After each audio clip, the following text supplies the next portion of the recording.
In this video, I will be showing you how to check Google Chrome's Task Manager. So by this way, we will be able to get how much RAM each tab is occupying in the Chrome browser. So for this, to the rightmost top, we will be having this 3 lines icon.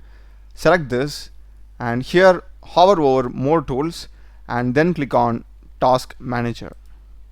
So here, if you just go to Tabs and Extensions, at this moment I'm having 2 tabs. One is this Zoom and another one is this Google Search.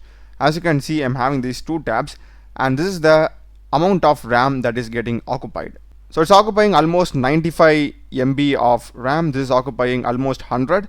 So if you go to browser, exact similar information will be having the RAM occupied, the CPU occupied, all tasks.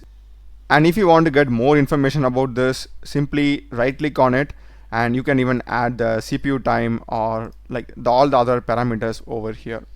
That's the video, guys. Do check the playlist of my channel. Done a lot of videos in programming and AI tools. Subscribe me. Thanks for watching.